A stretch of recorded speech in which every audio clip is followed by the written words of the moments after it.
Medical കോളേജിലെ പ്രതിസന്ധി നിയമസഭയിൽ ഉന്നയിച്ച പ്രതിപക്ഷം ഡോക്ടർ ഹാരിസ് ചിറക്കൽ ഉന്നയിച്ച ആരോപണങ്ങൾ അടക്കമുള്ള ചോദ്യങ്ങൾ നിരത്തി.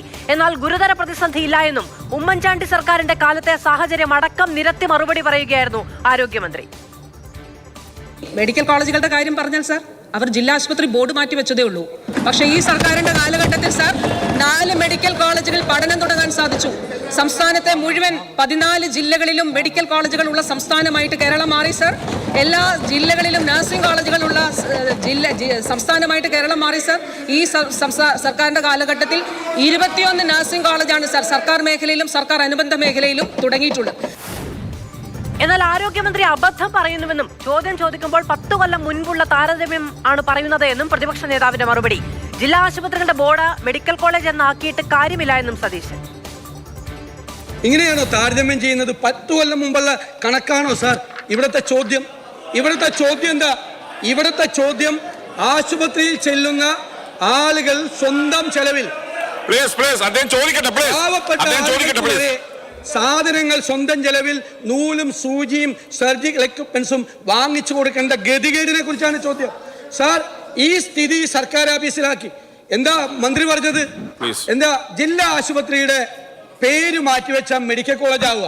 ഒരു ആരോഗ്യമന്ത്രി ഇതുപോലെ പറയരുത്, അബദ്ധം പറയരുത്. ചോദ്യോത്തരവേളയിലെ മറുപടിക്കിടെ രാഹുൽ മാങ്കൂട്ടത്തിനെ പരോക്ഷമായി മന്ത്രി കുത്തി പറഞ്ഞു. ഞങ്ങൾ കുഞ്ഞുങ്ങളെ ഇല്ലാതാക്കുകയല്ല, സംരക്ഷിക്കുകയാണ് എന്ന് മന്ത്രി വീണ ജോർജ്. ശിശുമരണ നിരക്ക് കുറയ്ക്കുന്നതിന് വേണ്ടിയിട്ട് ഒട്ടേറെ ഇടപെടലുകൾ ഈ സർക്കാരും കഴിഞ്ഞ സർക്കാരിന്റെ കാലഘട്ടത്തിലും നമ്മൾ നടത്തി വരുന്നുണ്ട് സാർ. സാർ, കുഞ്ഞുങ്ങളെ ഇല്ലാതെയാക്കുകയല്ല സാർ, കുഞ്ഞുങ്ങളെ സംരക്ഷിക്കുകയാണ് സാർ ചെയ്യുന്നത്.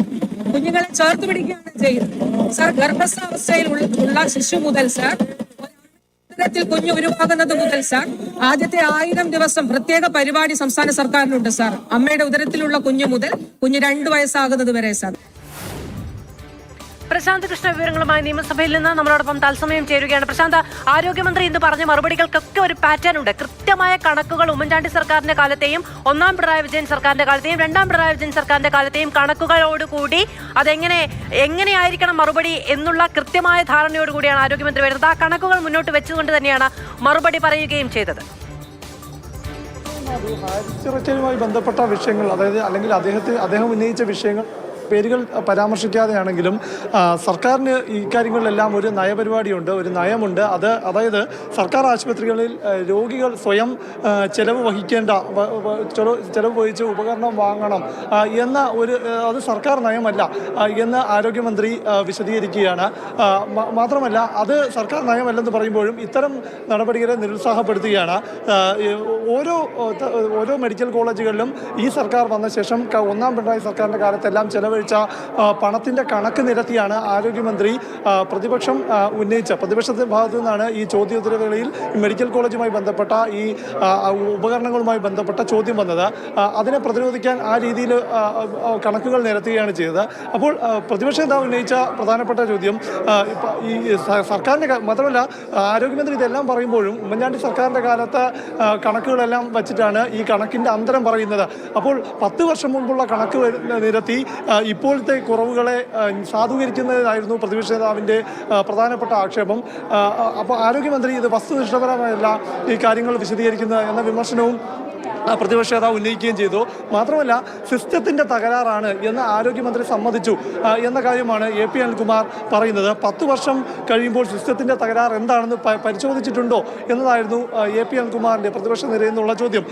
അത് താൻ പരാമർശിച്ചത് എന്താണെന്ന് മനസ്സിലാകേണ്ടവർക്ക് മനസ്സിലായിട്ടുണ്ട്. കാലോചിതമായ മാറ്റം ആവശ്യമാണ് എന്നാണ് താൻ പറഞ്ഞത് എന്ന വിശദീകരണമാണ് ആരോഗ്യമന്ത്രി നൽകുകയും ചെയ്തത്. ഏതായാലും ഇതുമായി ബന്ധപ്പെട്ട മാത്രമല്ല ഏറ്റവും ഒരു വാഗ്വാദങ്ങൾ അല്ലെങ്കിൽ ഒരു വിമർശനത്തിലേക്ക് പോയത് UDFന്റെ കാലത്ത്, ഉമ്മൻചാണ്ടി സർക്കാരിൻ്റെ കാലത്ത് മെഡിക്കൽ കോളേജ് ജില്ലാ ആശുപത്രികളുടെ ബോർഡ് മാറ്റി മെഡിക്കൽ കോളേജ് ആക്കി. എന്നാൽ ഈ പിണറായി സർക്കാരുകൾ 2 പിണറായി സർക്കാരുകളും ഒട്ടനവധി ആശുപത്രികളും മെഡിക്കൽ കോളേജുകളും തുടങ്ങി എന്ന വാദം നിരത്തിയാണ് ആരോഗ്യമന്ത്രി പ്രതിപക്ഷത്തിൻ്റെ വിമർശനത്തെ നേരിടാനായി മറുപടി നൽകിയത്. എന്തായാലും ഏറ്റവും പ്രധാനപ്പെട്ട ഇന്ന് സഭയിൽ രാഹുൽ മാങ്കൂട്ടം വന്നിട്ടില്ല. രാഹുൽ മാങ്കൂട്ടം ഇന്ന് എത്താതിരിക്കെ തന്നെ ആരോഗ്യമന്ത്രി മറുപടി പറയേ മറുപടിയിൽ ഈ വിഷയം പരോക്ഷമായി വരിക തന്നെ ചെയ്തു. നമുക്ക് അതിലേക്ക് വരാം. അതിനു മുമ്പ് പ്രതിപക്ഷം ആരോഗ്യമന്ത്രിയുടെ കണക്കുകൾക്ക് മറുപടി പറഞ്ഞൊരു കാര്യം 10 വർഷം മുമ്പുള്ള കണക്കുകളുമായി താരതമ്യം ചെയ്യാൻ കഴിയുന്നത് എങ്ങനെയാണ്?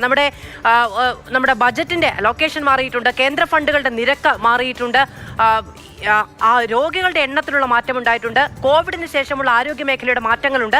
എങ്ങനെയാണ് 10 വർഷം മുമ്പുള്ള കാര്യങ്ങൾ അത് രൂപയുടെ കണക്കിൽ താരതമ്യം ചെയ്ത് പറയാൻ കഴിയുന്നത് എന്നുള്ളതാണ് പ്രതിപക്ഷത്തിന്റെ ചോദ്യം. അതായത് തിരുവനന്തപുരം മെഡിക്കൽ കോളേജിൽ ചെലവഴിച്ചത് UDFന്റെ ഭരണകാലത്ത് 15.6 കോടി രൂപ എന്ന് ആരോഗ്യമന്ത്രി വിശദീകരിച്ചു. എന്നാൽ ഒന്നാം പിണറായി സർക്കാർ 41.84 കോടി രൂപയും ഈ സർക്കാർ, അതായത് വീണ ജോർജ് ആരോഗ്യമന്ത്രിയായ രണ്ടാം പിണറായി സർക്കാർ 80.66 കോടി രൂപയും ചെലവഴിച്ചു.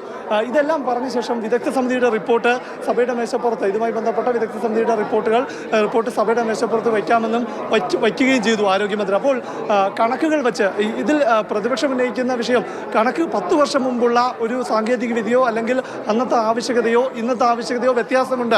അപ്പോൾ അതുകൊണ്ട് തന്നെ അത്തരത്തിൽ താരതമ്യം ചെയ്യുന്നതിനെ തന്നെ അർത്ഥശൂന്യമാണ് എന്ന വാദമാണ് പ്രതിപക്ഷം ഉന്നയിക്കുന്നത്. എന്തായാലും കണക്കുകൾ വെച്ചിട്ട് ഏറ്റക്കുറച്ചിലുകൾ ഉന്നയിക്കുകയും അത് വെച്ച് ഈ സർക്കാർ പിണറായി സർക്കാരുകൾ കൂടുതൽ ആശുപത്രികൾക്ക് വേണ്ടി ആരോഗ്യ മേഖലയ്ക്ക് വേണ്ടി ചെലവഴിച്ചു എന്ന വാദമാണ് ആരോഗ്യമന്ത്രി പ്രധാനമായും ഇന്നിപ്പോൾ ചോദ്യോത്തരവേളയിൽ ചോദ്യത്തിന് മറുപടിയായി നൽകിയത്.